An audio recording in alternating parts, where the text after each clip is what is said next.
My name is Linda Kimball, Partners in Policy Class of 2011. My audience today is the New York State Board of Nursing and the American Diabetes Association, with the hopes of aligning the needs of students with type 1 diabetes and the regulations embedded within the New York State Nurse Practice Act. Good afternoon. My name is Linda Kimball. I am a parent of a child with autism and type 1 diabetes. The topic I would like to address today is the New York State Nurse Practice Act and how it can adversely affect students with type 1 diabetes. Typically, a student with type 1 diabetes has an individual health plan that is developed by the physician, school nurse, and the parents. However, these IHPs cannot cover every scenario.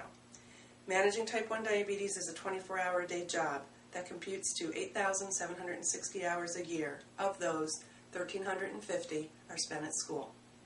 The Nurse Practice Act restricts parents from giving medical orders to a school nurse, which in many instances is appropriate. However, type 1 diabetes requires judgment and common sense. Restricting parents' advice when unusual circumstances occur and the physician is not available can put students in a life-threatening situation quickly.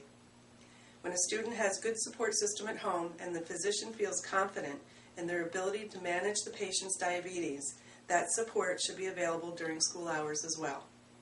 The Nurse Practice Act was designed to protect the public and hold nurses accountable.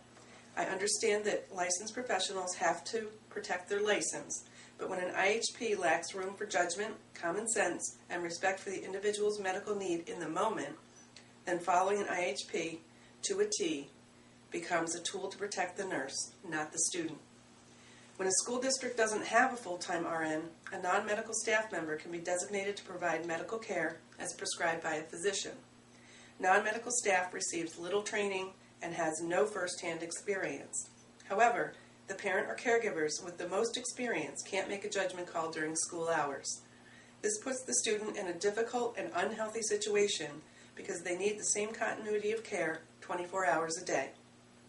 Unlike many other diseases where a missing dose of medication can simply be taken late or wait until the next scheduled dose, a type 1 diabetic cannot live without insulin. Every dose of insulin is based on the result of the previous dose and other events. An IHP cannot be viewed like an owner's manual for a product that has only one way to repair a broken part. If type 1 diabetes were that simple, the IHP would be the cure. The discrepancy in the continuity of care from home to school can be cured by providing more training about treatment plans for students with type 1 diabetes in the school setting, including the ever-changing technology with insulin pumps and continuous glucose monitors. With better training, I believe school nurses would feel more confident in caring for these students using their educated judgment and common sense, which should include using the best resource available, the parents. Parents and caregivers spend countless hours teaching their children how to be healthy and medically safe in all environments. It cannot stop during school hours.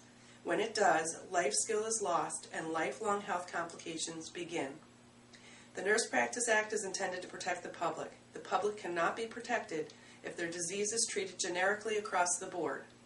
Regulatory agencies need to examine how to include practical standards of care for an individual and the means to protect the public as a whole. Thank you for your time today.